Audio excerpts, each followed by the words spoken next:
Hello hello hello. क्या हाल है सारे सीए स्टूडेंट्स। आई होप सबकी पढ़ाई बहुत मस्त एंड झकास चल रही है। एंड उस पढ़ाई को और भी मस्त एंड झकास बनाने के लिए मैं आ गया हूं आपके पास में। देखो, अपन कर रहे थे चैप्टर नंबर 4। कौन सा chapter? Chapter number 4, share capital and debenture, CA inter law का। ओके, सीए इंटर लॉ का चैप्टर नंबर 4 चल रहा था, शेयर कैपिटल एंड डिबेंचर, जिसमें से अपन ने कौन कौन सी चीजें कवर कर ली थी। सेक्शन 46 से लेके अपन ने कवर कर लिया था। कहाँ तक कवर कर लिया था अपन ने किया था सेक्शन 67 तक। आज अपने पास में ओनली 68 टू 71 वाला बचा है पोर्शन। बाकी सब कुछ अपन ने फिनिश कर दिया है सेक्शन 41 से 46 से लेकर सेक्शन 67 तक। ओके, देखो, अभी अपन डायरेक्ट आते हैं अपने पार्ट पे जो अपन को कवर करना था। बाकी रह गया था इस चैप्टर में थोड़ा सा पार्ट, इसलिए अपन इसको आज खत्म कर देंगे फटाफट। देखो देखो देखो, 107 सेक्शन नंबर कौन सा है? Section number 68। सेक्शन नंबर 68 किसके बारे में? सेक्शन नंबर 68 है बाईबैक के बारे में। बाईबैक का क्या मतलब होता है बच्चों? बाईबैक का क्या मतलब होता है? जैसे कि नाम से ही समझ आ रहा है, आ चुका होगा आपको। बाई बैक, बाई मींस जो चीज आपने पहले खरीदी थी उसका क्या कर रहे हो आप? वापस, मींस जो चीज आपने पहले बेच दी है वो आप वापस खरीद रहे हो, उसको कहते हैं buy back. Okay, now power of company to purchase its own security, कि कंपनी को कब कब पावर ये दी गई है कि कंपनी अपनी ही सिक्योरिटीज को क्या कर सकती है? वापस खरीद सकती है। ओके, अच्छा, इसमें अपन ने ऊपर ये पढ़ा था कि रेस्ट्रिक्शंस है एक कंपनी को। सेक्शन 67 में क्या क्या रेस्ट्रिक्शन है वापस शेयर को बाईबैक करने के बारे में, रिडक्शन के बारे में। लेकिन अच्छा, ये सेक्शन अपन ने कर लिया था। ओके ओके, बट इसमें से थोड़ा सा पोर्शन आई थिंक बचा था। ओके ओके, इसको अपन फ्रेश तरीके से अभी कवर कर रहे हैं। कल अपन ने ऊपर कवर किया था, ये सेक्शन कवर नहीं किया था। देखो, एक कंपनी में purchase its own shares other specified securities out of its.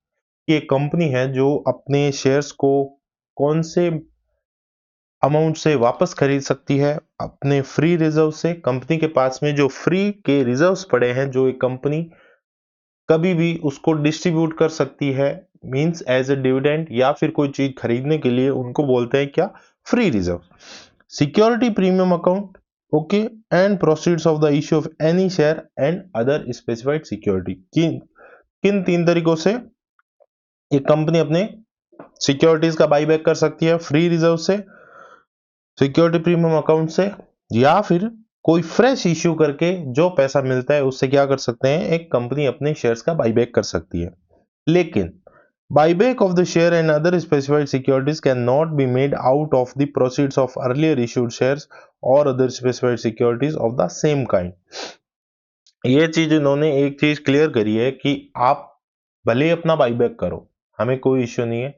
आपके पास में पैसा पड़ा है, फ्री का रिजर्व पड़ा है, आपने जो प्रीमियम पे शेयर इश्यू करे थे वो प्रीमियम आपके पास में एक्स्ट्रा पैसा पड़ा है, आपके पास में नए शेयर इश्यू करके जो प्रोसीड्स है वो आपके पास में पड़ी है, वो आप इसको यूज कर सकते हो। लेकिन आपने पहले क्या किया है? उसी तरीके के शेयर जो पहले आपने इश्यू करे थे और उस फ्रेश इश्यू का उस इश्यू का अमाउंट अभी तक आपके पास में पड़ा है, वो आप किस में बाईबैक में यूज नहीं कर सकते। कि अर्लियर इश्यूड शेयर्स है, सेम काइंड ऑफ सिक्योरिटीज, उसको आप वापस यूज नहीं कर सकते। नाउ, एक कंपनी में बाईबैक इफ, एक कंपनी है वो अपने शेयर्स का बाईबैक कब कर सकती है? इफ, जब उस कंपनी के आर्टिकल्स, जब उस कंपनी का संविधान ये चीज ऑथराइज करता है कि आप अपने शेयर का बाईबैक कर सकते हो, तब क्या कर सकते हो? बाईबैक कर सकते हो। या फिर and A special resolution authorising the buyback is passed in the general meeting of the company. Okay, इसके बीच में एंड का बोला हुआ है बट इन्होंने लिखा नहीं है, मैं लिख देता हूं, क्या है? एंड। एंड मींस ये दोनों बातें होगी ना, तभी जाके आप क्या कर सकते हो, शेयर का बाईबैक कर सकते हो। पहली चीज तो आपके आर्टिकल संविधान ये चीज बताना चाहिए, एंड आपकी कंपनी में एसआर पास हुई होनी चाहिए कि हम क्या कर रहे हैं, अपने ही शेयर का बाईबैक कर रहे हैं। ओके, नाउ अब एक कंपनी ऊपर बात बोल दी कि आपको एसआर पास करानी पड़ेगी, लेकिन कौन सी जगह है जहां आपको आपको एसआर पास कराने की रिक्वायरमेंट नहीं है?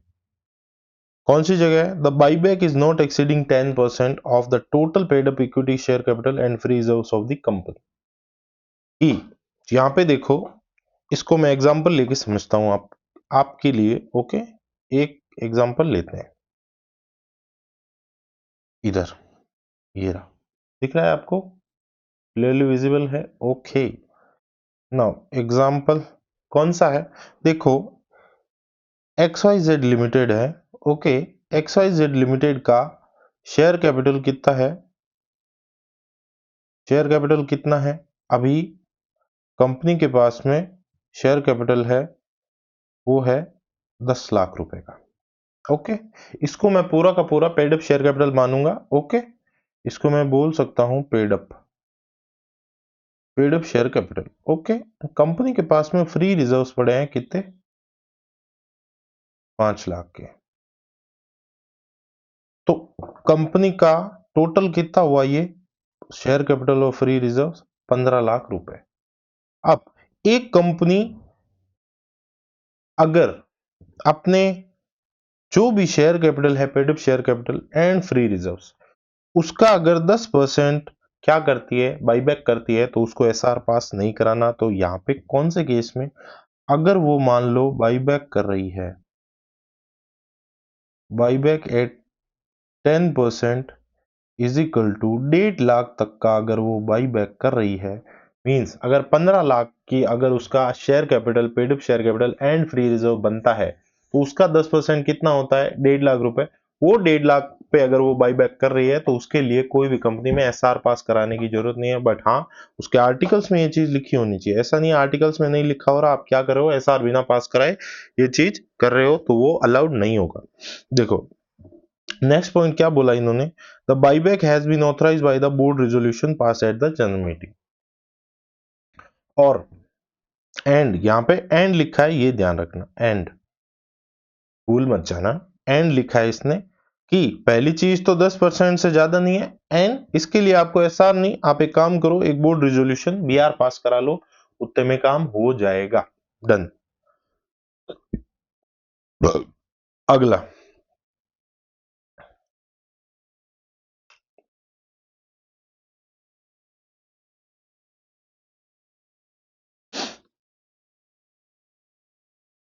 The amount involve in buyback should not be more then 25% of the aggregate of the paid up share capital and free reserves of the company. Further, in case of the buyback of the equity share, the maximum limit is 25% of the total paid up equity capital in any financial year.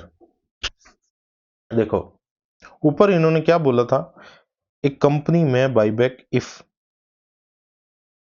अगर क्या हुआ हो, amount in buyback, एक जो buyback हो रहा है उसका अमाउंट है 25% of aggregate paid up share capital और फ्री रिजर्व से ज्यादा नहीं होना चाहिए। ओके, अब इसमें अगर मैं एग्जांपल लेता हूं तो ये आपको इजीली वैसे समझ आएगा एग्जांपल के थ्रू अच्छे से। ओके, दो कंडीशन बताई है इन्होंने, कौन कौन सी?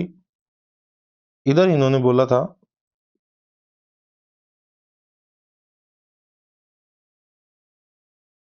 कि, जूम करना पड़ेगा ना, क्या बोला है इसने, आपको दिख रहा है example? Paid up share capital कितनी है? 10 लाख की। ओके, फ्री रिजर्व्स कितने हैं कंपनी के पास में? मान लो मैं भी ये भी मानता हूं कि ये भी 10 लाख है। ओके, अब इनका टोटल कितना हुआ? 20 लाख रुपए। इनका टोटल कितना हुआ? 20 लाख रुपए। ये रहा। अब इन्होंने क्या बोला है, इन्होंने बोला है कि जो अमाउंट है बाईबैक का वो 25% ऑफ एग्रीगेट किससे ज्यादा नहीं होना चाहिए, free reserve paid up share capital. यहाँ पे कितना है free reserve total and paid up share capital, ये है 20%, तो इसका 25% कितना होता है इनटू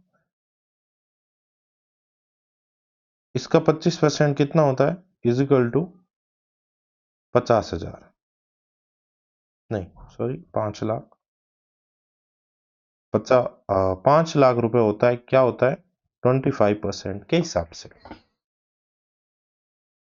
एंड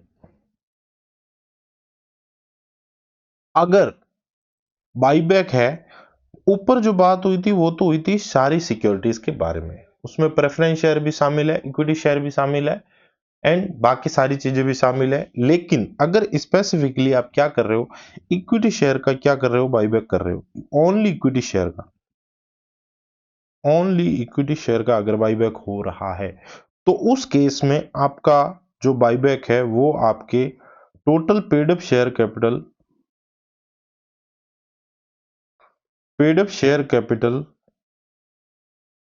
कितनी है 10 लाख रुपए, उसके 25% से ज्यादा नहीं होना चाहिए, मतलब अप टू 2.5 लाख रुपए तक ही आप क्या कर सकते हो, बाईबैक कर सकते हो। अगर कौन सा केस है, अगर इक्विटी शेयर कैपिटल का केस है तो पॉइंट नंबर सी क्या बोलता है, पॉइंट नंबर सी कि अगर आप अपनी कंपनी में बाईबैक कर रहे हो तो अपनी पेड अप शेयर कैपिटल और फ्री रिजर्व के 25% से ज्यादा आप बाईबैक नहीं कर सकते। एंड स्पेसिफिकली अगर आप इक्विटी शेयर का बाईबैक कर रहे हो तो उसकी पेड अप शेयर कैपिटल का 25% से ज्यादा आप बाईबैक नहीं कर पाओगे। बस इतना सा पॉइंट ये बोल रहा है। आफ्टर बाईबैक, बाईबैक के बाद में the ratio between debt owned by the company should not be more than twice of the paid up capital and free resources of the company. और ये यहाँ पे फ्री रिजर्व्स है, आई थिंक ये, हाँ फ्री रिजर्व्स ही है यहाँ पे, ये यहाँ पे फ्री रिसोर्सेज लिख दिया, free reserves, okay, free reserves of the company share or other specified security for buyback shall be fully paid up।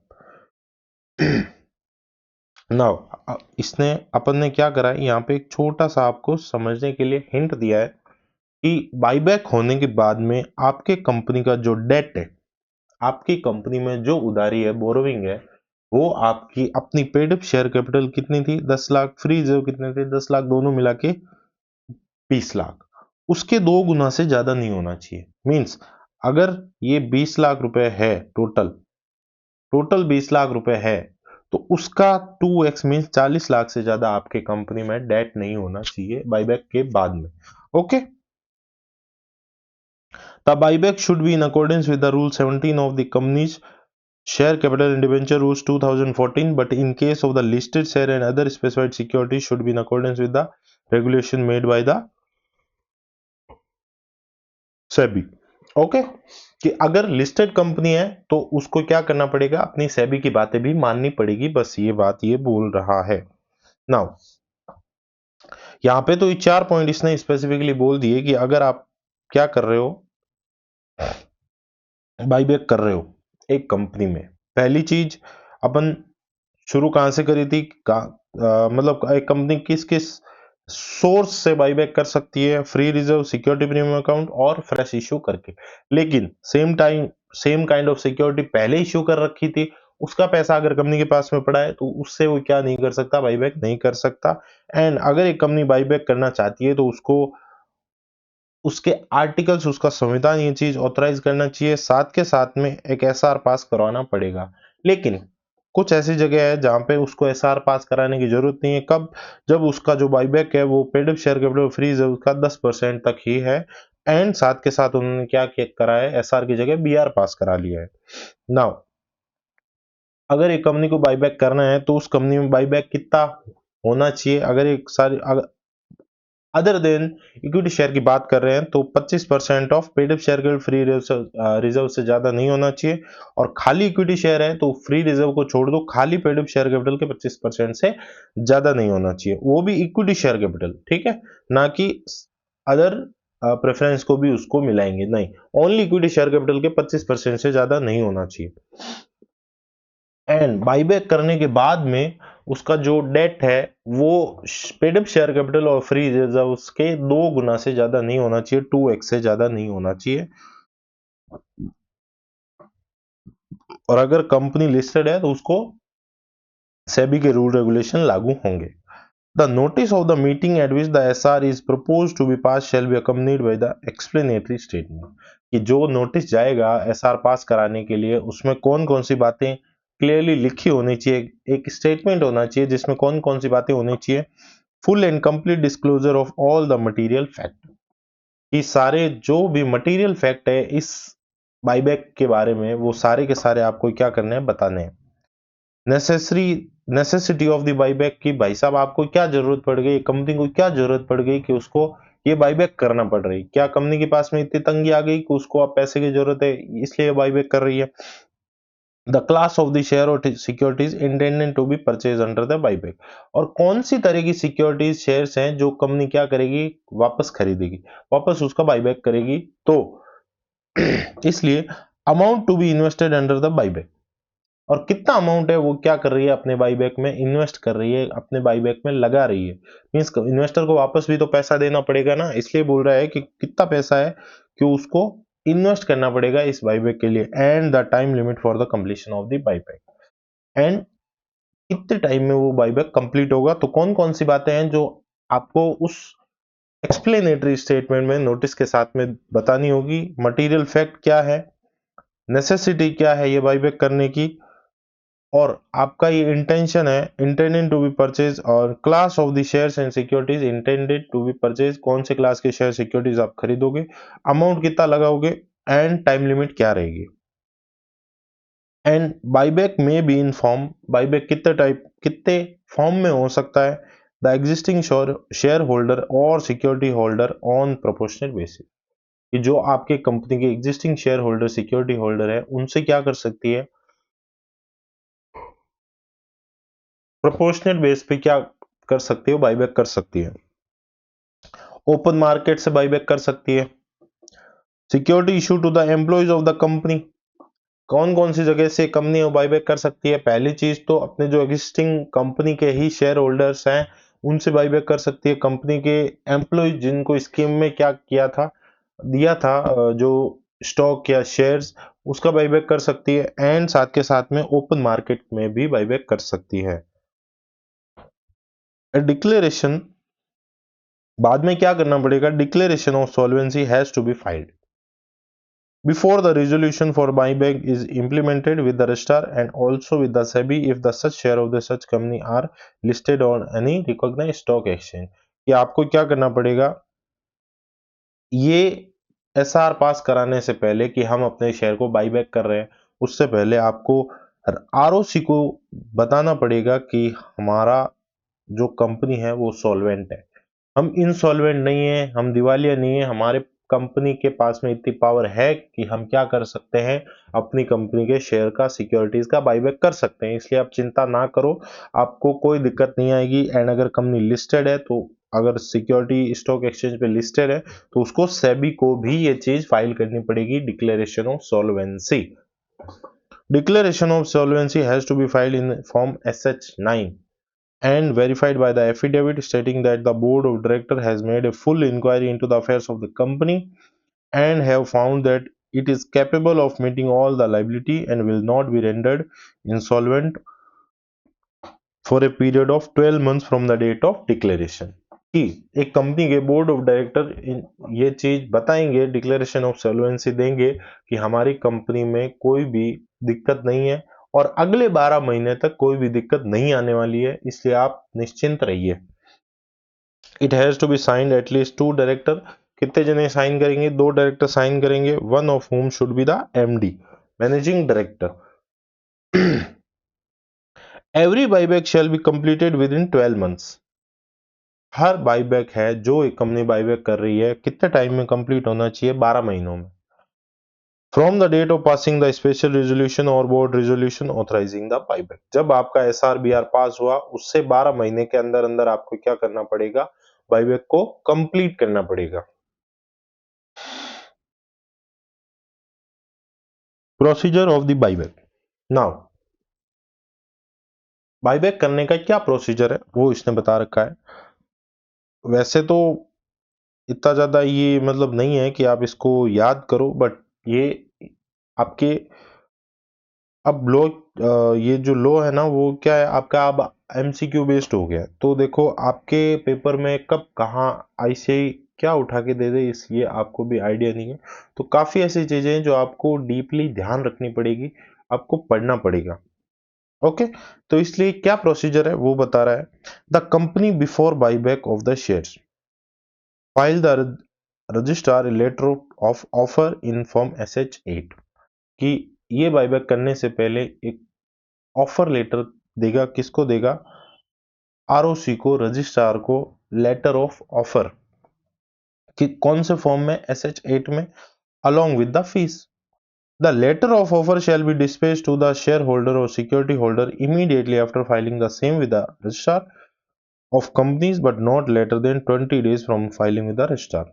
कि आपको ये बाईबैक करने से पहले आपको क्या करना पड़ेगा? एक ऑफर लेटर देना पड़ेगा आरओसी को कि हम ये ऑफर कर रहे हैं पब्लिक को, और वो ऑफर करने के अगले 20 दिनों के अंदर अंदर आपको क्या करना पड़ेगा? सारे शेयर होल्डर, सिक्योरिटीज होल्डर को ये देना पड़ेगा। The offer for the buyback shall remain open for a period of not less than 15 days.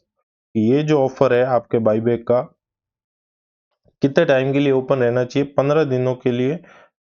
Means not less than 15 days, 15 दिनों से कम के लिए नहीं होना चाहिए। ऐसा नहीं है कि आप बाईबैक खोल रहे हो 15 दिनों में ही आपने क्लोज कर दिया, नहीं।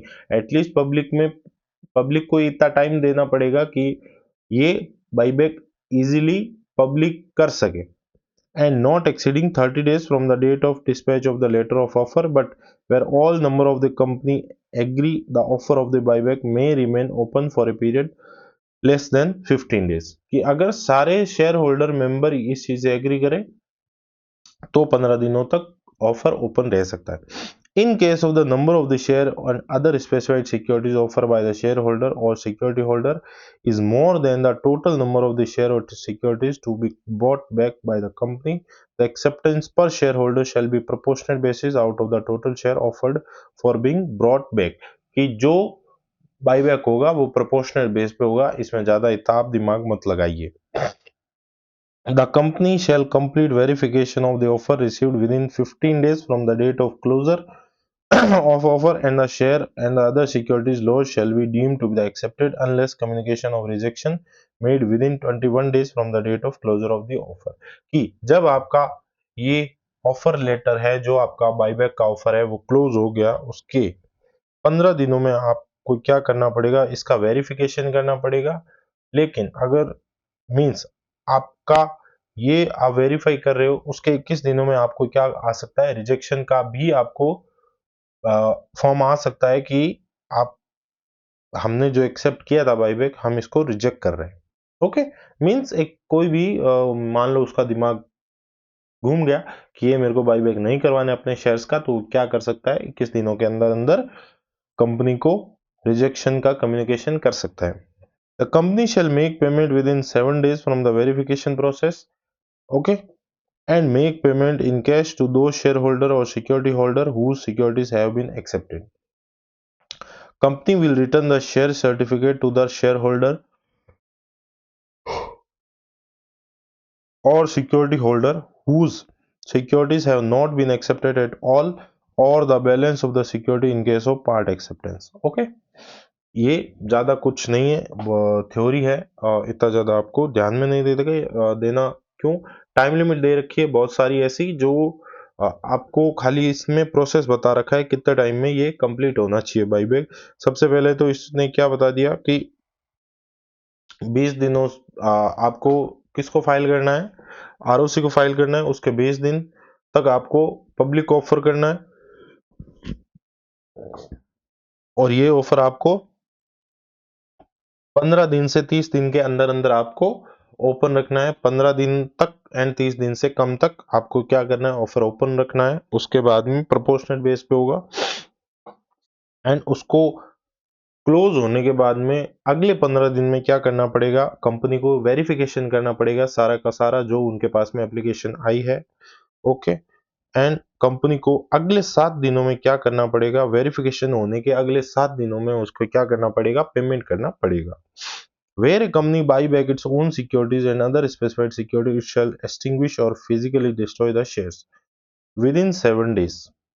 कि अगर आपने वो बाईबैक कर लिया शेयर का, आपके पास में वापस शेयर आ गए, तो अब आप क्या करोगे, उसको सारों को क्या करोगे, डिस्ट्रॉय कर दोगे। अब उन शेयर कैपिटल का कोई मतलब नहीं है। क्यों? आपने अब क्या कर लिया है, उसको बाईबैक कर लिया, अब आपने उसको वापस ले लिया है।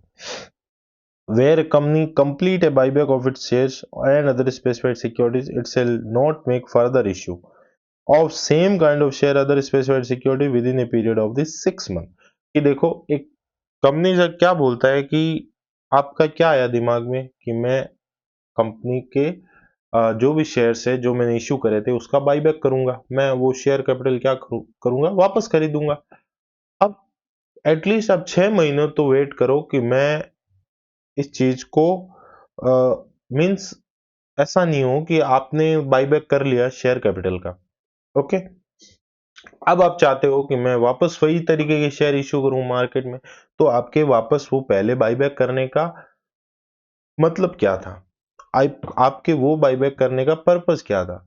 अब आप वही शेयर कैपिटल इश्यू कर रहे हो, इसलिए एक लॉक इन पीरियड लिखा है बताया कंपनीज एक्ट ने कि अगर आप बाईबैक कर रहे हो तो वो सेम काइंड ऑफ सिक्योरिटी आप अगले 6 महीने तक पब्लिक को या किसी को भी ऑफर नहीं करोगे खरीदने के लिए। ओके,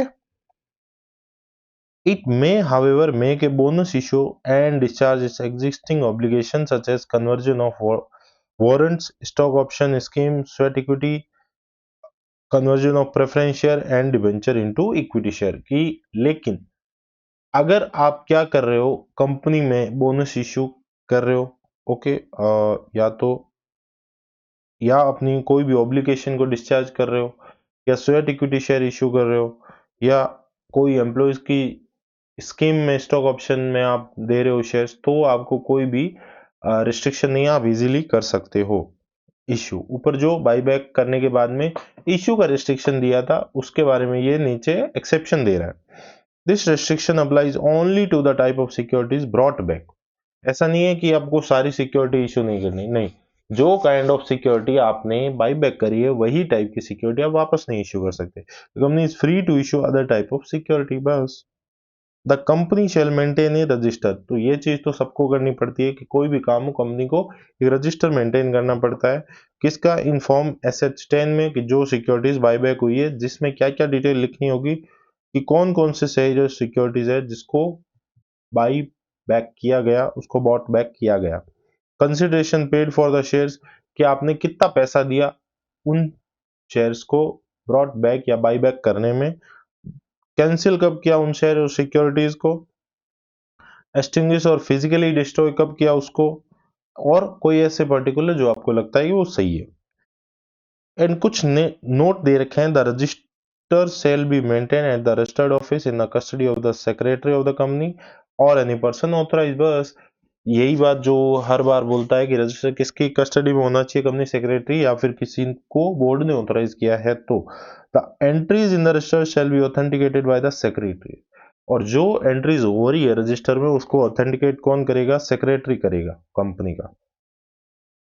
ओके, एंड सारा बाईबैक हो जाने के बाद में अब कंपनी को क्या करना पड़ेगा? कंपनी को फाइल करना पड़ेगा एक बाईबैक का रिटर्न। किसमें? Inform SH11 along with the fees shall be filed with. किसको? रजिस्ट्रार को, साथ के साथ में सेबी अगर उसके शेयर क्या है, रिकॉग्नाइज्ड स्टॉक एक्सचेंज में लिस्टेड है। ROC को तो सारी चीजें बतानी है, साथ में अगर कंपनी लिस्टेड है तो सेबी को भी। Containing such particular relating to the buyback, जो ऊपर पढ़े थे कि कौन कौन से पर्टिकुलर्स है जो होने चाहिए बाईबैक की, उसमें डिटेल्स में with in 30 days of this such completion के 30 दिनों के अंदर अलोंग विद द रिटर्न। और उस रिटर्न के साथ में certificate inform SH15 signed by the 2 director of the company including managing director if any, certifying that the buyback of the securities has been made in compliance with the provision। Okay, जिसमें एक declaration होना चाहिए कि जो हमने जो buyback किया है वो एज पर कंपनीज एक्ट के प्रोविजन के हिसाब से है, इसमें कोई इश्यू नहीं है। ओके, अब कंपनी पे कितनी पेनल्टी है अगर उसने इस बाईबैक में कोई भी झमेला किया? तो मिनिमम 1 लाख से 3 लाख तक का कंपनी एंड हर ऑफिसर जो डिफॉल्ट में है। नाउ अगला सेक्शन क्या है? सेक्शन 69। सेक्शन 69 क्या बोल रहा है? Transfer of certain sums to capital redemption reserve. एक अपन ने अकाउंट बनाया था कैपिटल रिडम्पशन रिजर्व, उसमें क्या कर रहे हैं? कुछ पैसा है वो डाल रहे हैं, उसको डालने के क्या प्रोविजन है वो बता रहे हैं section 69। Where a company purchase its own shares, जब एक कंपनी क्या कर रही है? अपने खुद के ही शेयर को खरीद रही है out of free reserve security premium account, then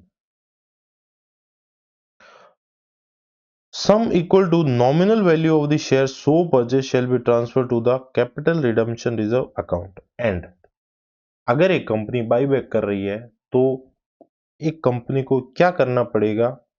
किससे परचेज कर रही है? या तो फ्री रिजर्व से या सिक्योरिटी प्रीमियम अकाउंट से। तो उस कंपनी को क्या करना पड़ेगा? भाई आपने अगर कहीं से पैसा निकाला है, कोई एक अगर सोर्स से पैसा निकाला है, तो आपको कंपनी में एक अलग अकाउंट मेंटेन करना पड़ेगा जो उसकी भरपाई करेगा। इसके लिए क्या करना है कि जितने पैसा आपने उसके निकाला फ्री रिजर्व से, आपको क्या करना पड़ेगा? आपको उसकी नॉमिनल वैल्यू जो आपने शेयर परचेज करे, उसकी नॉमिनल वैल्यू जितना अमाउंट आपको किस में ट्रांसफर करना पड़ेगा? कैपिटल रिडम्पशन रिजर्व में।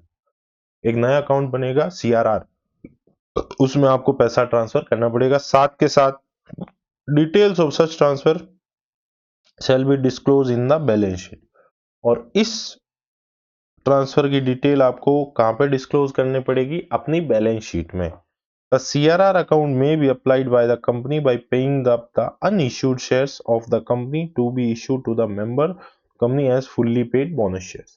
और ये अकाउंट है वो कंपनी कहां पे यूज कर सकती है? जो शेयर है जो अभी तक इश्यू नहीं हुए हैं, to be issue to the member of the company as fully paid bonus share. Bonus share अगर कंपनी को इश्यू करने हैं तो वहां पे वो क्या कर सकती है? इन CRR अकाउंट को यूज कर सकती है। Now section number 17। Section number 17 क्या बोलता है? Prohibition for the buyback in the certain circumstances. कुछ ऐसी सर्कमस्टेंसेस है, परिस्थितियां हैं जहां पे क्या है, एक कंपनी पे बाईबैक करने पे रेस्ट्रिक्शन है, एक कंपनी को बाईबैक करने का प्रोहिबिशन है। कौन कौन सी जगह है वो? नो कंपनी शेयर डायरेक्टली और इनडायरेक्टली, या तो डायरेक्टली या इनडायरेक्टली कोई भी तरीके से परचेज नहीं कर सकती ओन शेयर्स और सिक्योरिटीज। किससे? Through any subsidiary including own subsidiary, through any investment company or group investment company if a default is made by company in, देखो वो सब्सिडरी कंपनी के थ्रू या इन्वेस्टमेंट कंपनी के थ्रू क्या नहीं कर सकती? बाईबैक नहीं कर सकती जब डिफॉल्ट किया हो। किसमें डिफॉल्ट किया हो? रीपेमेंट ऑफ डिपॉजिट और इंटरेस्ट दे। देखो कुछ ऐसे कंपनी के इंटरेस्ट होल्डर्स है। एक मैं आपको बात बता दूं, एक कंपनी सारी जगह पे 3-4 कंपनी के स्टेक होल्डर हैं जिनको वो कंप्लीटली प्रोटेक्ट करके रखती है, भले वो कंपनी वाउंड अप हो, भले कंपनी कुछ भी काम करे। एक तो डिपॉजिट होल्डर कंपनी के, एक कंपनी के labours, employees and debenture holders, ठीक है, स्टैट्यूटरी ड्यूज इसमें आ ही गया, एंड कंपनी के डिविडेंड जिसको देना पड़ता है। उन सबको क्या कर रखा है? कंपनी एक्ट ने पूरा का पूरा प्रोटेक्ट करके रखा है। अब देखो अगर आपने किस में डिफॉल्ट किया है, आपने डिपॉजिट का रीपेमेंट करने में, या फिर उस पर इंटरेस्ट देने में, या फिर आपने अपने डिबेंचर जो रिडम्पशन करने थे उसका रिडम्पशन नहीं किया, या फिर आपके प्रेफरेंस शेयर के रिडम्पशन में आपने गड़बड़ करी, या फिर आपने डिविडेंड को पेमेंट करने में कोई गड़बड़ करी शेयर होल्डर को, या फिर आपने कोई भी टर्म लोन या उस पे जो इंटरेस्ट बनता था कोई लोन का जिसमें आपने बैंक या फाइनेंशियल इंस्टीट्यूशन से ले रखा था, उस पे आपने लोन या इंटरेस्ट आपको देना था वो आपको आपने नहीं दिया, in such case has not complied with the provision of, या फिर आपने क्या नहीं किया है? सेक्शन 92 एनुअल रिपोर्ट वाला सेक्शन, आपने एनुअल रिपोर्ट फाइल नहीं करी है, या फिर आपने declaration and payment of dividend नहीं किया है, या फिर punishment of failure to distribute dividend and आपने ये प्रोविजन को फॉलो नहीं किया है कि आपको पनिशमेंट फेलियर टू डिस्ट्रीब्यूट, आपने डिविडेंड को डिस्ट्रीब्यूट करने में कुछ फेलियर हुए हैं आप, या फिर आपने फाइनेंशियल स्टेटमेंट फाइल नहीं किया, तो आप क्या नहीं कर सकते, आप अपने शेयर्स का बाई बैक नहीं कर सकते बिल्कुल भी। देखो नाउ अब आते हैं अपन, ये थोड़ा सा बड़ा सेक्शन था, इसमें अपन ने क्या क्या चीजें देखी थी एक बार अपन क्विकली ऊपर से देख लेते हैं, ताकि आपको वापस इतना ज्यादा क्या नहीं हो, आपको डाउट नहीं हो कि अभी क्या करना है। ओके, बाईबैक का सेक्शन था सेक्शन नंबर 68। कौन कौन सी तीन जगह से वो क्या कर सकती है, बाईबैक कर सकती है, and same kind of securities का बाईबैक नहीं कर सकती। ओके, जो वो उसने अर्लियर इशू किए थे, कंपनी को अगर इशू करना है तो उसको क्या करना पड़ेगा, आर्टिकल से बताना होगा, एसआर पास करानी होगी। और एसआर की जरूरी नहीं है, अगर वो कितना बाईबैक कर रही है, अपनी share paid up share capital equity and free reserve का 10% ही बाईबैक कर रही है, एंड उसने बीआर पास कराया, एंड साथ के साथ में कंपनी कभी भी अपने paid up share capital and free reserve के 25% से ज्यादा बाईबैक नहीं करेगी, एंड अगर इक्विटी शेयर है तो only paid up equity share capital का 25% तक ही बाईबैक करेगी। एंड बाईबैक होने के बाद में उसके कंपनी का डेट किसके 2 गुना से ज्यादा नहीं होना चाहिए, कंपनी के paid up share capital free reserve के 2 गुना से ज्यादा नहीं होना चाहिए। एंड जो नोटिस एसआर पास कराने के लिए कंपनी भेजेगी, उस नोटिस में सारी डिटेल बाईबैक की होनी चाहिए। ओके, और बाईबैक है वो तीन किन किन से बाईबैक की कंपनी कर सकती है, मेंबर से, ओपन मार्केट से, एम्प्लॉइज से। एंड ये बाईबैक करने से पहले कंपनी के बोर्ड ऑफ डायरेक्टर्स को क्या करना पड़ेगा, एक insolvency form, letter of insolvency declaration file करना पड़ेगा, किसको, आरओसी को एंड सेबी को। ओके, और ये साइन कौन करेगा, 2 डायरेक्टर साइन करेगी, और ये जो पूरा का पूरा बाईबैक है 12 महीनों में कंप्लीट होना चाहिए। ओके, और बाईबैक होने के बाद में कंपनी को क्या करना है, कंप्लीट होने के 7 दिनों के अंदर अंदर उसको कंप्लीटली जो शेयर बाईबैक वो कंप्लीटली उसको डिस्ट्रॉय करना है फिजिकली, या फिर उसको मिटा देना है, उसका अस्तित्व मिटा देना है। एंड एक कंपनी ने जो शेयर बाईबैक किए हैं उस सेम काइंड ऑफ सिक्योरिटीज वो अगले 6 महीने तक इशू नहीं करेगी। ओके, एंड यहाँ पे company free to issue. Okay, ज़्यादा कुछ नहीं है, कंपनी को एक रजिस्टर मेंटेन करना पड़ेगा जिसमें सारी की सारी चीज़ें लिखी होनी चाहिए। ओके, एक कंपनी को रिटर्न ऑफ बाईबैक फाइल करना पड़ेगा सारा कुछ हो जाने के बाद में, किसको, रजिस्ट्रार को और आरओसी को। ओके, पेनल्टी है। एंड उसके बाद में रिडम्पशन रिजर्व के बारे में है, कैपिटल रिडम्पशन रिजर्व। आप अगर बाईबैक कर रहे हो तो एज पर सेक्शन 69 एक कंपनी को एक नॉमिनल वैल्यू जितनी जितने सिक्योरिटीज एक कंपनी ने बाईबैक किए हैं उसकी नॉमिनल वैल्यू का इसमें ट्रांसफर करना पड़ेगा, सीआरआर अकाउंट में ट्रांसफर करना पड़ेगा, और वो unissued fully paid bonus share issue करने में यूज कर सकती है। नाउ एक कंपनी कब नहीं कर सकती, इस एज पर सेक्शन 17 बाईबैक नहीं कर सकती, जब उसने क्या किया है, या तो उसने डिपॉजिट को या डिवेंचर को या प्रेफरेंस शेयर होल्डर के रिडम्पशन या रीपेमेंट में कुछ गड़बड़ करी है, या फिर उसने डिविडेंड नहीं दिया है, या उसने क्या किया है, कोई बैंक और फाइनेंशियल स्टेटमेंट का लोन का पैसा नहीं दिया है, या उसने एनुअल रिपोर्ट सेक्शन 92 में गड़बड़ करी है, सेक्शन 123 डिविडेंड के पेमेंट में गड़बड़ करी है, सेक्शन 127 डिविडेंड को डिस्ट्रीब्यूट करने में गड़बड़ करी है, एंड 129 फाइनेंशियल स्टेटमेंट फाइल करने में गड़बड़ करी है। ये था पूरा सेक्शन 68 से लेके सेक्शन 70 तक।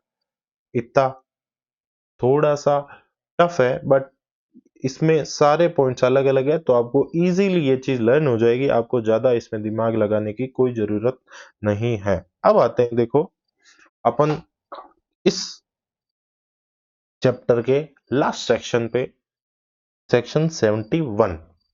क्या है सेक्शन 71? ये है डिबेंचर के बारे में। क्या होता है डिबेंचर? डिबेंचर एक तरह का एक सिक्योरिटी ही है कंपनी का, जिस तरह कंपनी शेयर इशू करती है उसी तरह कंपनी क्या करती है, एक डिबेंचर भी इशू करती है। अब डिबेंचर और शेयर में क्या फर्क है? शेयर तो हो गया वो पैसा जो कंपनी में जो पैसा इन्वेस्ट करते हैं उसको कंपनी क्या बोलती है, हम आपको अपनी कंपनी में कुछ हिस्सा देंगे। और वो हिस्सा किस तरीके से देंगे? उसका हिस्सा होगा प्रॉफिट्स में हिस्सा। मींस एक शेयर होल्डर कंपनी के क्या माने जाएंगे? एज ए मालिक ही माने जाएंगे। लेकिन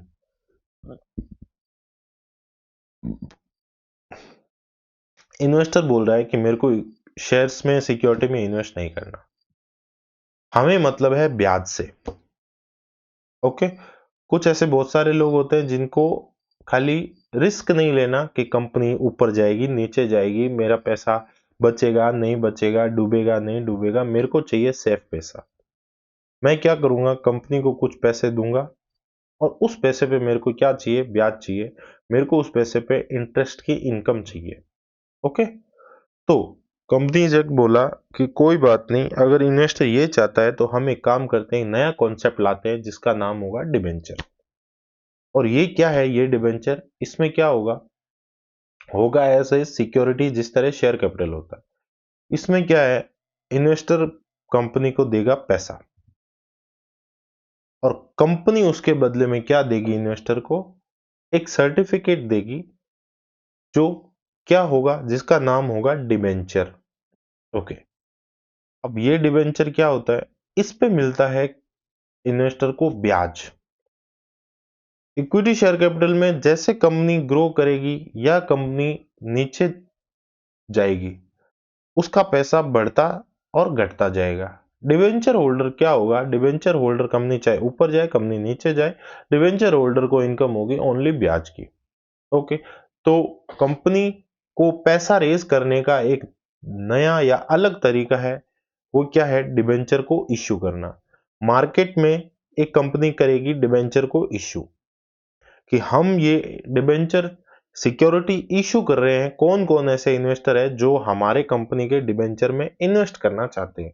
तो जो बाहर की पब्लिक है जिनको इस चीज में फायदा दिखेगा, जिनको लगेगा कि हाँ इस कंपनी के डिबेंचर अच्छे हैं, ये कंपनी अच्छी है, इसमें हमें इन्वेस्ट करना चाहिए, तो वो क्या करेगी? कंपनी को देगी पैसा। ओके, और ये जो डिबेंचर है वो कुछ एक फिक्स टाइम पीरियड के लिए इश्यू होते हैं, ना कि लाइफ टाइम के लिए। देखो, तो अब आते हैं अपन कॉन्सेप्ट पे। ये पूरी एक समरी में मैंने आपको बताया कि एक्चुअल में डिबेंचर होता क्या है।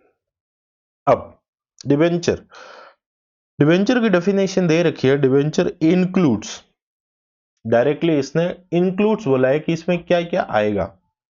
डिबेंचर स्टॉक, बॉन्ड्स या any other instrument of the company evidencing a debt. ये क्या है? कंपनी का उधार पैसा है। सिक्योरिटी या share capital, equity share, preference share क्या थे? वो थे कंपनी की शेयर कैपिटल, जो कंपनी में क्या थी? कंपनी के हिस्सेदार लोगों की थी। यहां पे क्या हो गया? अब डिबेंचर क्या हो गया? एक कंपनी पे लोन हो गया। मींस कंपनी को ब्याज देना है, कंपनी ने डिबेंचर इश्यू करे तो वो क्या है? डेट, कंपनी की बोरोइंग है। Whether constituting a charge on the asset of the company और नॉट। या तो कंपनी पे कोई भी असेट को गिरवी रख के वो डिबेंचर इश्यू कर रहे हैं, कोई चार्ज क्रिएट करा है कोई कंपनी ने, या फिर वो क्या है? अनसिक्योर्ड। या तो वो सिक्योर्ड है या अनसिक्योर्ड है, दो तरीके के। ओके, नाउ नीचे दे रखे हैं डिबेंचर के फीचर्स। ओके, क्या है डिबेंचर के features? A debenture is the smallest unit of A sizeable amount of loan. भाई, पब्लिक कंपनी ने क्या किया? कंपनी को चाहिए था लोन।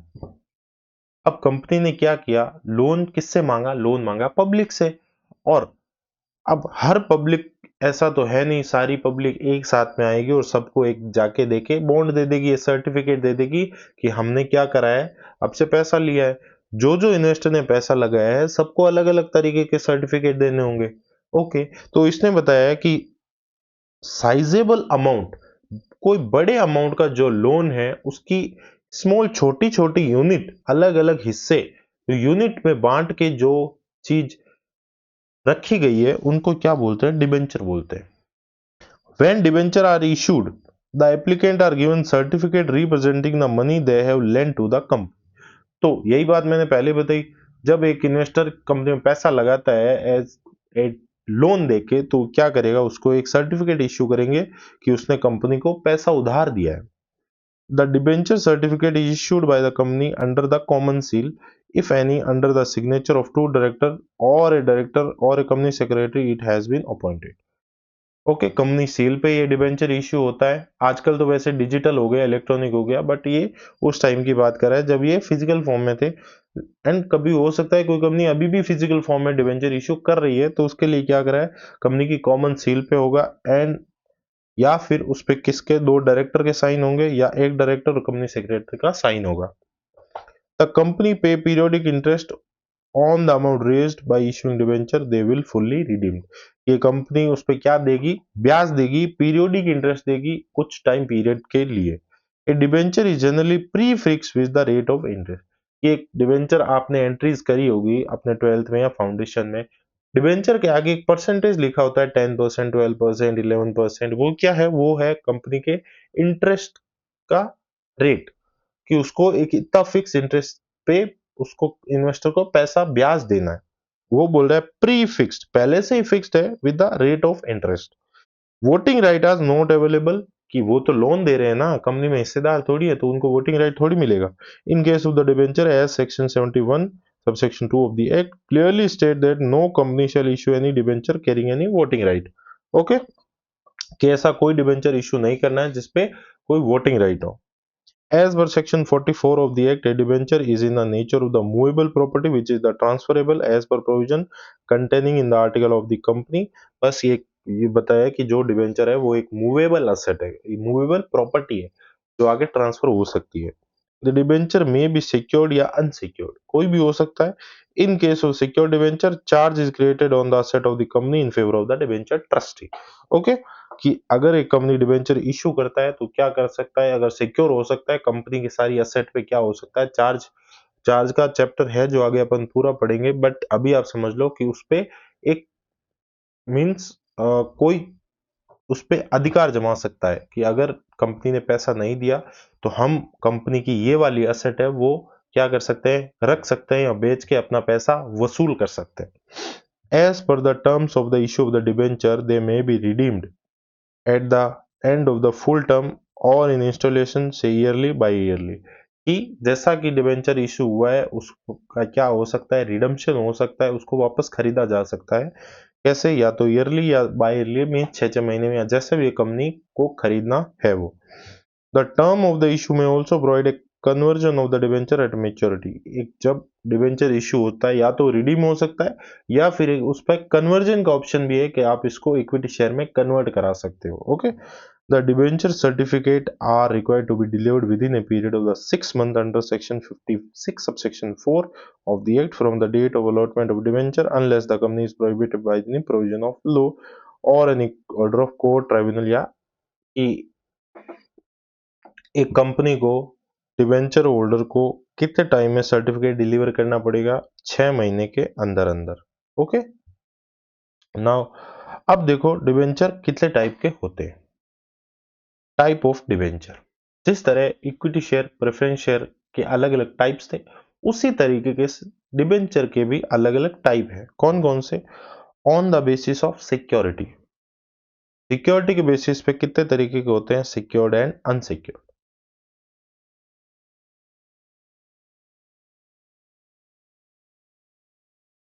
कितने तरीके के होते हैं debenture, secured and unsecured. Convertibility के बेस पे कितने होते हैं debenture, convertible, non convertible. Redemption के बेस पे कितने होते हैं, रिडीमेबल, इररिडीमेबल। तो टोटल कितने तरीके के डिबेंचर हो सकते हैं, टोटल 6 तरीके के डिबेंचर हो सकते हैं। कितने, secure debenture, unsecure debenture, convertible debenture, non convertible debenture, redeemable debenture, irredeemable debenture. Okay, now अब एक डिबेंचर है, वो इश्यू के क्या प्रोविजन है वो ये बता रहा है section 71, manner of issue of the debenture and applicable provision that. क्या क्या है provision, A company, if authorized by the passing a special resolution at general meeting, then it may issue debenture with the option to convert such debenture into share either wholly or in partly by redemption. देखो, एक company SR पास करा के क्या कर सकता है, company में debenture issue कर सकता है, जो क्या हो सकता है, कन्वर्टेबल भी हो सकते हैं और रिडीमेबल भी हो सकते हैं। No company shall issue any debenture carrying any voting right. ऊपर जो पढ़ा था वही है कि एक कंपनी कोई भी ऐसा डिबेंचर इशू नहीं कर सकती जिसमें वोटिंग राइट हो, क्यों, वो एक लोन है। Secure debenture may be issued by the company subject to the such terms and condition. क्यों, जो सिक्योर डिबेंचर इशू करती है कंपनी, उसमें कुछ नियम और शर्तें हैं वो जुड़ी हुई होती है। The tenure of the secure debenture shall not be more then the 10 year, कि जो डिबेंचर सिक्योर्ड है जिसपे किसी असेट का चार्ज जुड़ा हुआ है, जो अगर कंपनी ने पेमेंट नहीं किया तो उसको इन्वेस्टर क्या कर सकता है, उसको बेच के पैसा कमा सकता है, उसको सिक्योर्ड बोलते हैं। तो वो जो सिक्योर्ड डिबेंचर है कितने टाइम के लिए इशू होना चाहिए, नॉट मोर देन 10 ईयर्स, 10 साल से ज्यादा इशू नहीं हो सकता, from the date of issue except in the following cases where tenure up to 30 years. लेकिन कुछ ऐसी जगह है जहां पे 30 साल तक भी एक डिबेंचर इशू हो सकता है। कौन कौन से केस में, जो कंपनियां किस में एंगेज है, इंफ्रास्ट्रक्चर प्रोजेक्ट को सेटअप करने में। क्यों, इंफ्रास्ट्रक्चर प्रोजेक्ट बनाने वाली वो कंपनियां हैं जिनके प्रोजेक्ट है वो सालों साल तक, लंबे टाइम तक चलते हैं। अब वो 10-10 साल के लिए डिबेंचर इश्यू कर रही है, अब उनका तो प्रोजेक्ट ही कंप्लीट नहीं हुआ और पब्लिक उनसे वापस पैसा मांगने आ गई मेच्योरिटी पे, तो इसलिए वो क्या कर सकती है, 30 सालों तक का एक टेन्योर का डिबेंचर इश्यू कर सकती है। इंफ्रास्ट्रक्चर फाइनेंस कंपनी, ऐसी कंपनियां जो इंफ्रास्ट्रक्चर करने वाली कंपनियों को फाइनेंस करती है, ठीक है, या इंफ्रास्ट्रक्चर डेट फंड एनबीएफसी, या उनको क्या कर सकती है, या उनको डेट देती है या उनको लोन देती है, ऐसी कंपनियां। या company permitted by the ministry and department of the central government, या ऐसी कंपनियां जिसको परमिशन दी है किसने, कोई सेंट्रल गवर्नमेंट की मिनिस्ट्री ने, और बाय द आरबीआई और by the national housing bank, या फिर other state board authority to issue debenture for a period exceeding 10 year, या फिर कोई गवर्नमेंट अथॉरिटी से उसको ये चीज ऑथराइज्ड है कि वो 10 साल से ज्यादा क्या कर सकती है, डिबेंचर इशू कर सकती है। नाउ अब आती है बात डिबेंचर ट्रस्टी की। देखो, ट्रस्टी किसको बोलते हैं, पहले तो ये देखो आप, ट्रस्टी देखो आप, अगर कोई बच्चा अगर हॉस्टल में रह रहा होगा तो वो ये चीज अच्छे से समझ रहा होगा कि ट्रस्टी कौन होते हैं, या कोई धर्मशाला में कभी गए होंगे या कभी कोई ऐसा कुछ हुआ होगा तो उनको पता होगा कि ट्रस्टी कौन होते हैं।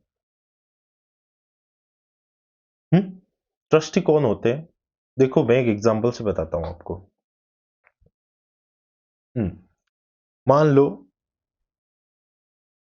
आप कोई हॉस्टल में हो, या आपके घर के पास में क्या है, कि घर के पास में क्या है, आपकी कोई धर्मशाला है। ओके, 1 सेकेंड, ठीक है। देखो, छोड़ो, आप धर्मशाला छोड़ो, मैं बोलता हूं आप जिस कोचिंग इंस्टीट्यूट में पढ़ते हो, ओके, आप कोई कोचिंग इंस्टीट्यूट में पढ़ते हो, आपके पेरेंट्स आपका एडमिशन कराने के लिए उस कोचिंग इंस्टीट्यूट में आए। ओके, अब कोचिंग इंस्टीट्यूट वाले बोले कि इस बच्चे की जिम्मेदारी पूरी की पूरी हमारी है। माँ बाप ने बोला कि ये बच्चा कुछ भी करे, कुछ भी बोले, कुछ भी खाए, कुछ भी पिए, या कैसा भी पढ़े, सारी की सारी जिम्मेदारी आपकी है सर। ओके, तो उस बच्चे का, अगर मैं बोलूं कि जिसको ये रेस्पॉन्सिबिलिटी देके गए कि आप ही इस बच्चे के कर्ता धर्ता हो, उसको मैं बोलूंगा वो उस बच्चे का ट्रस्टी है। ओके, तो ये आप सिंपल वे में आप समझ लो कि ट्रस्टी किसको कहते हैं। बाकी अपन टेक्निकली अभी डिबेंचर के बेस पे अपन जाएंगे इसमें ट्रस्टी किसको कहते हैं। देखो, डिबेंचर ट्रस्टी का क्या कॉन्सेप्ट है, debenture trustee shall be appointed by the company. सबसे पहले तो डिबेंचर ट्रस्टी कौन अपॉइंट करता है, कंपनी अपॉइंट करती है। Before issue of the prospectus, जब एक कंपनी अपनी सिक्योरिटी इश्यू करने के लिए प्रोस्पेक्टस इश्यू करती है, वो प्रोस्पेक्टस इश्यू करने से पहले कंपनी क्या करेगी, एक डिबेंचर ट्रस्टी अपॉइंट करेगी और letter of offer of the subscription of the debenture, या फिर वो क्या कर रही है, डिबेंचर को सब्सक्राइब करने के लिए ऑफर लेटर दे रही है। Security for the debenture can be provided by way of creating a charge or the mortgage in the favor of the debenture trustee। और जो सिक्योरिटी होगी, जो सिक्योर डिबेंचर इश्यू हो रहे हैं और अगर कोई असेट पे चार्ज क्रिएट हो रहा है तो किसके नाम से होगा, वो होगा डिबेंचर ट्रस्टी के नाम से। जो क्या है, जो सारे के सारे जो डिबेंचर होल्डर है कंपनी के, उनके अधिकारों की रक्षा करने वाला कौन है, वो है डिबेंचर ट्रस्टी। ट्रस्टी कौन होता है, अधिकारों की रक्षा करने वाला। Okay. Specified movable of the company और इट्स सब्सिडरी और होल्डिंग कंपनी या फिर एसोसिएट कंपनी, कोई भी कंपनी का, या specified immovable property whether situate or any interest therein. ठीक है। Debenture trust deed shall be executed in form SH12, कि जो डिबेंचर ट्रस्ट डीड बनेगी, क्यों, एक डॉक्यूमेंट तो होगा जिसके बेस पे उसको ट्रस्टी बनाएंगे, तो वो जो डॉक्यूमेंट है, वो डीड है, वो किस में होनी चाहिए, फॉर्म SH12 में, to protect the interest of the debenture holder within 3 months from the issue of the offer, कि ऑफर आपने इश्यू किया उसके अगले 3 महीने के अंदर अंदर आपको डिबेंचर ट्रस्टी की डीड एग्जीक्यूट करनी है। Company shall create a debenture redemption reserve account out of the profit of the company available for the payment of dividend. The amount credited to such DRR account shall not be utilized by the company except for the redemption of that debenture, कि company जब debenture issue करती है तो उसको एक अलग account बनाना पड़ेगा जिसका नाम होगा डिबेंचर रिडेम्पशन रिजर्व, जो किस में यूज आएगा, उस डिबेंचर को रिडीम करने में। Okay. Now requirement of DRR किसको एप्लीकेबल है एंड किसको एग्जम्प्ट है, वो इसने बताया है कि कैटेगरी, ये आपको याद रखने की जरूरत नहीं है, बट फिर भी एक बार आपको गो थ्रू करना जरूरी है कि all India financial institution regulated by रेब RBI, पब्लिकली प्लेस्ड डिबेंचर है तो एग्जम्प्टेड है, प्राइवेटली प्लेस्ड डिबेंचर है तो उनको भी एग्जम्प्ट है, कौन से, DRR बनाने का कॉन्सेप्ट। बैंकिंग कंपनी है उनको भी DRR बनाने की कोई रिक्वायरमेंट नहीं है। Listed company other than all financial institution, banking company exempted, ठीक है, except NBFC not registered with RBI under section 15IA of the RBI act and house for housing finance companies not registered with national housing bank. इतना ज्यादा कुछ याद रखने की जरूरत नहीं है, सेम ही चीज इसमें है प्राइवेटली प्लेस वाले में। अनलिस्टेड कंपनी है अगर अदर देन ऑल इंडिया, ये जो ऊपर वाले जो एग्जम्प्ट वाले कंपनी है उनको DRR बनाना पड़ेगा कितने, अगर पब्लिकली प्लेस डिबेंचर है तो उनको 10% ऑफ आउटस्टैंडिंग डिबेंचर अमाउंट का DRR, वही प्राइवेटली प्लेस वालों पे लागू होता है। Now an amount equal to the 15% of the debenture maturing during the financial year. मान लो इस साल में क्या हो रहा है, कुछ ऐसे डिबेंचर है जो मेच्योर है, मेच्योर होने वाले हैं, इनका पैसा आप कंपनी को देना पड़ेगा ending on the 31st day of the March, 31st मार्च को क्या हो रहा है, मेच्योर हो रहे हैं ऑफ द नेक्स्ट ईयर। ठीक है, इस साल के जस्ट अगले साल में क्या हो रहे हैं, वो मेच्योर रहने वाले हैं। Shall be invested or deposited in the following method of the deposit और इन्वेस्टमेंट, नेमली, कि आपने जो DRR बनाया, ठीक है, आपके आप जिस साल में हो उससे जस्ट अगले साल में क्या हो रहा है, डिबेंचर है वो 15% है, जो डिबेंचर है जितने आपने इश्यू करे वो मेच्योर हो रहे हैं अगले साल में, तो आपको क्या करना पड़ेगा, deposit with any schedule bank free from the charge. तो जो आपके नेक्स्ट ईयर में जो आपके डिवेंचर मेच्योर होने वाले हैं उसकी उस मेच्योरिटी अमाउंट का 15% है, वो आपको कहां पे डालना पड़ेगा, कहां पे आपको डिपॉजिट और इन्वेस्ट करना पड़ेगा, शेड्यूल बैंक में आपको डिपॉजिट करना पड़ेगा फ्री फ्रॉम एनी चार्ज और लीन, जिसपे कोई भी चार्ज नहीं होना चाहिए, कोई भी लीन नहीं होना चाहिए। Okay.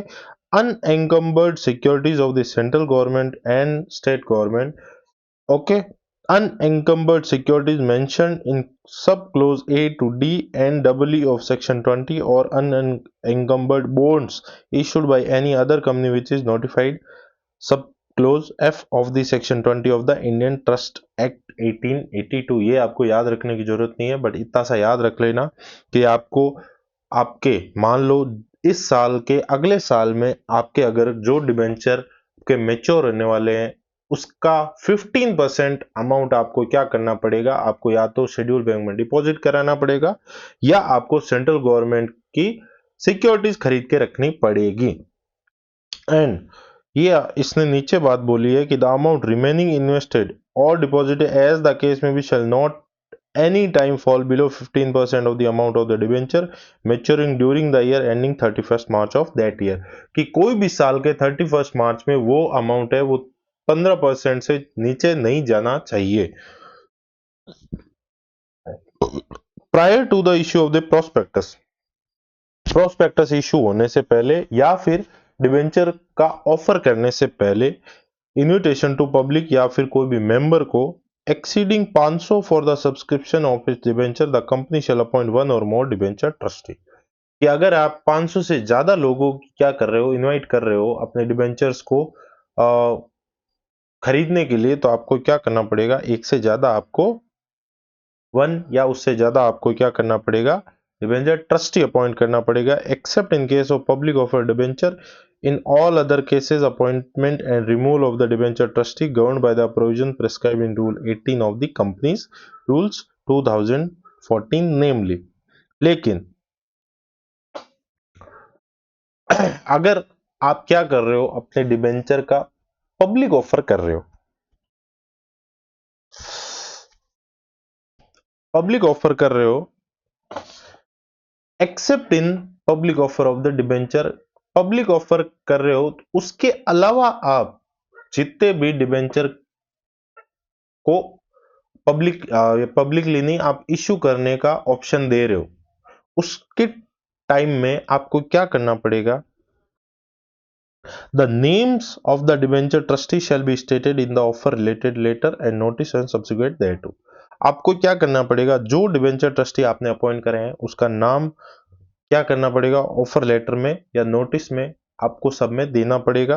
Return consent before the appointment of debenture trustee, ऐसा नहीं कि उसको पता ही नहीं है, आप उसका क्या कर रहे हो, अपॉइंटमेंट कर रहे हो और आपने उसका अपॉइंटमेंट कर दिया, उसका डिटेल दे दिया, नहीं, उससे पहले आपको क्या करना पड़ेगा, उस डिबेंचर ट्रस्टी का रिटर्न कंसेंट लेना पड़ेगा कि हाँ मैं एग्री हूं डिबेंचर ट्रस्टी बनने के लिए। Following person shall not be appointed as debenture trustee, company ने यह भी बता दिया है कि कौन कौन से ऐसे लोग हैं जिनको आप डिबेंचर ट्रस्टी नहीं बना सकते, कौन कौन है, beneficiary holder of the share of the company, जो कंपनी के शेयर का बेनिफिशियल ओनर है उसको आप डिबेंचर ट्रस्टी नहीं बना सकते। कंपनी का डायरेक्टर, प्रोमोटर, केएमपी या कोई भी ऑफिसर या एम्प्लॉय किसका होल्डिंग का सब्सिडी या एसोसिएट कंपनी का भी नहीं होना चाहिए, खुद का होल्डिंग सब्सिडी एसोसिएट का भी नहीं, रिलेटिव नहीं होना चाहिए किसका, प्रोमोटर, डायरेक्टर या केएमपी का, beneficiary entitled to the money which are to be paid by the company otherwise than the remuneration payable to the debenture trustee who is indebted to the company, जो company से indebted है, okay, या फिर उसका subsidiary holding या associate company से भी indebted है। Who has furnished any guarantee in respect of the principal debt secured by the debenture या interest thereon, या किसी ने कोई गारंटी दे रखी है। Who is the pre pecuniary relationship with the company amounting to 2% or the more of the gross turnover or total income or 50 lakh rupees or the higher amount whichever is lower during two immediately preceding financial year या during current year, या उसका pecuniary relationship है। Pecuniary relationship किसको मानेंगे कि जहां पे company के ग्रॉस टर्नओवर का 2%, मान लो एक कंपनी का टर्नओवर है वो 1 करोड़ है तो उसका 2% ग्रॉस टर्नओवर का कितना होता है, कितना होता है, 2 लाख रुपए, ओके, 2 लाख रुपए या फिर 50 लाख रुपीज, या फिर कंपनी 50 लाख रुपीज और सच हायर अमाउंट एज में be prescribe which ever is lower, उसको बोलते हैं पेक्यूनरी रिलेशनशिप। मान लो कंपनी का ग्रोस टर्नओवर है 1 करोड़ तो उसका 2% 2 लाख एंड कितना 50 lakh which ever is lower, कौन सा कम है, 2 लाख, तो उस कंपनी के ग्रोस टर्नओवर में उसका कितना हिस्सा है, 2% हिस्सा है, तो वो एक पेक्यूनरी रिलेशनशिप कंसिडर करेंगे। एनी डिबेंचर ट्रस्टी में बी रिमूव्ड, हटा सकते हैं उसको from the office before expiry of his term only if it is approved by the holder of not less then 3/4 of the value of the debenture outstanding at that their meeting. कि एक debenture trustee को कैसे हटा सकते हैं, अगर जो debenture holders हैं जो 3/4 of the value of the debenture outstanding hold कर सकते हैं, होल्ड करते हैं 75%, वो उसको अप्रूव करके क्या कर सकते हैं, अपनी पोजीशन से हटा सकते हैं। एंड अगर डिबेंचर ट्रस्टी की वैकेंसी आ गई, डिबेंचर ट्रस्टी की पोजीशन वेकेंट हो गई, तो वो कैसे फिल होगी, अगर कैजुअल वैकेंसी है तो बोर्ड देम सेल्व्स में फिल द कैजुअल वैकेंसी, तो बोर्ड फिल कर देगी।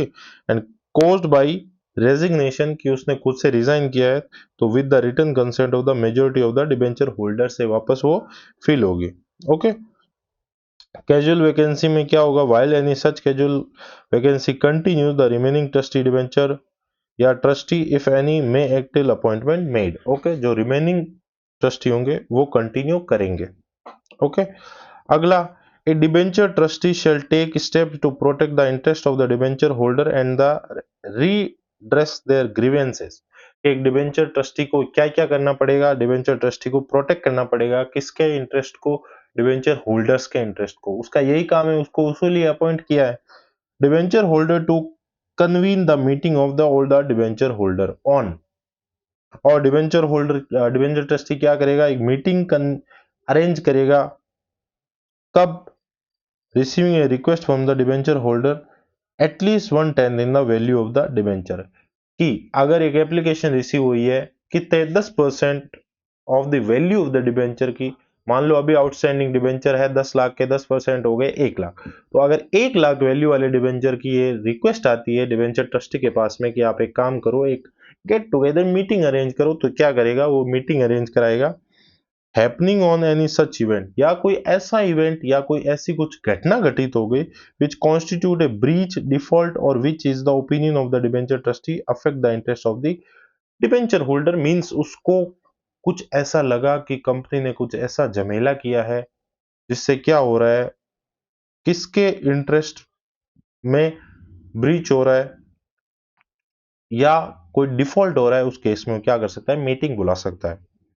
Where debenture trustee fails to show the degree of care and due diligence required of him as the trustee, any provision that exempt or indemnify a debenture trustee from any liability or breach of trust as contained in a trust deed for the securing the issue of the debenture or any contract with the debenture holder secured by the trust deed shall be void।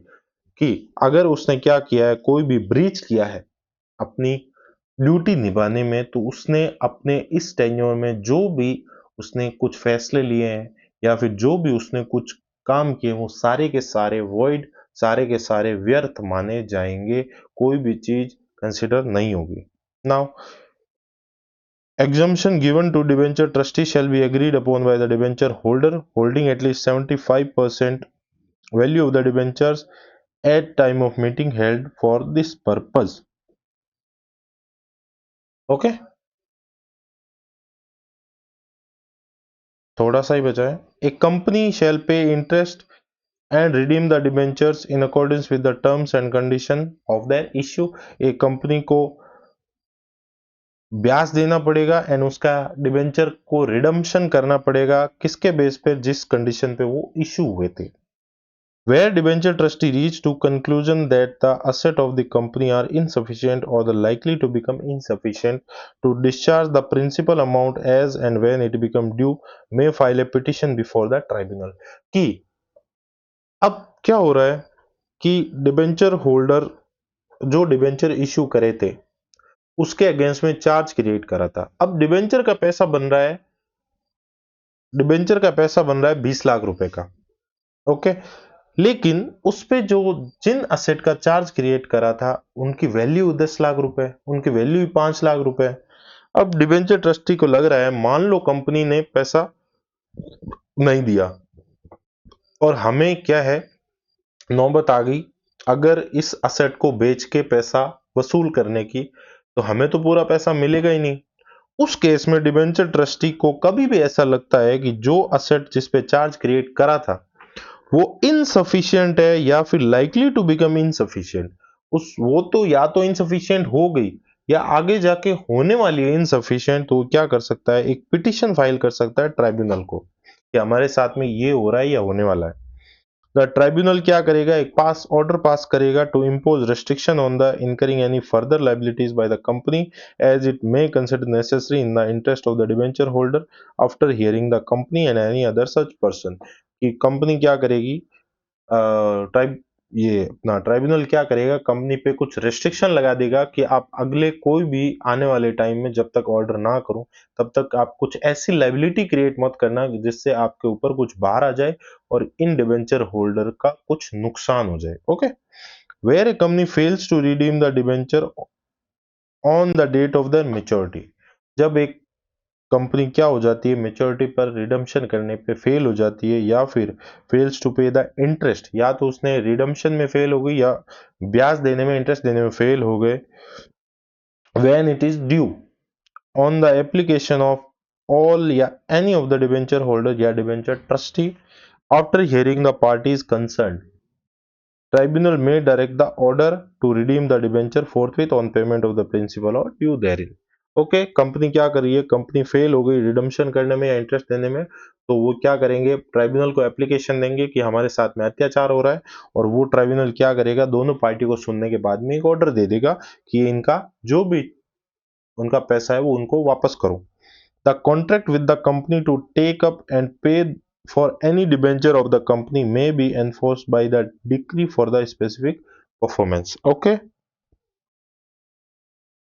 कि इस debenture holder के base पे कोई भी अगर contract हुआ है, the contract with the company, ठीक है, टू टेक अप या पे the any debenture of the company में बी एनफोर्स, ठीक है, by the decree for the specific performance, कि कंपनी को कोई भी काम करने के लिए वो जो डिबेंचर डीड है या डिबेंचर होल्ड करे हैं जो डिबेंचर होल्डर्स ने, वो एज ए डिक्री काम करेगा कोई भी कोर्ट में कुछ कंपनी को काम करवाने के लिए। Okay, now section 71 sub section 3 किसको पावर देता है, सेंट्रल गवर्नमेंट को।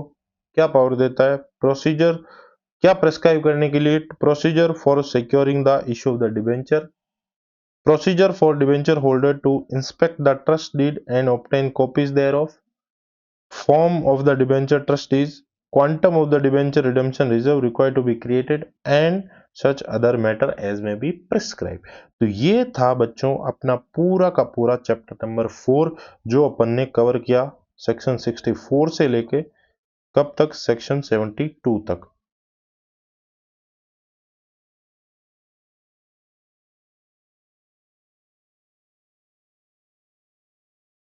देखो ये रहा, अपन ने share capital and debenture 4 chapter number C inter law का कंप्लीट कर लिया है, जिसमें अपन ने सेक्शन 46 से लेके सेक्शन 71 डिबेंचर तक का पूरा पोर्शन कवर कर लिया है। तो ये बताते हुए हमें अति हर्ष हो रहा है कि अपन ने ये इतना बड़ा चैप्टर है, लेकिन बड़ा है लेकिन इजी चैप्टर है, ये अपन ने क्या करा है, ये अपन ने आसानी से पढ़ा है, अच्छे से पढ़ा है, ध्यान से पढ़ा है एंड इसको खत्म करा है। तो सब स्टूडेंट्स को बधाई इस चीज की कि हमने ये चैप्टर खत्म किया है। अब ये जो वीडियो है, जो लेक्चर है, वो आपको अवेलेबल मिल जाएगा यूट्यूब पे, एंड ये जो नोट्स है वो मैं टेलीग्राम चैनल पे अपलोड करूंगा। कलर्ड नोट्स है, हाईलाइटेड नोट्स है, स्पेसिफिक पॉइंट्स हाईलाइट कर रखे हैं, सारा का सारा आपको गो थ्रू नहीं करना, आप जस्ट हाईलाइटेड पॉइंट्स देखेंगे, अंडरलाइन पॉइंट देखेंगे, उससे आपको समझ आ जाएगी बातें। तो जब तक मैं वापस आता हूँ अगला चैप्टर लेके, तब तक आप पढ़ो, अच्छे से पढ़ो, मस्त से मजे से पढ़ो, अपना खुद का ध्यान रखो। Thank you so much. Radhe Radhe सब स्टूडेंट्स को।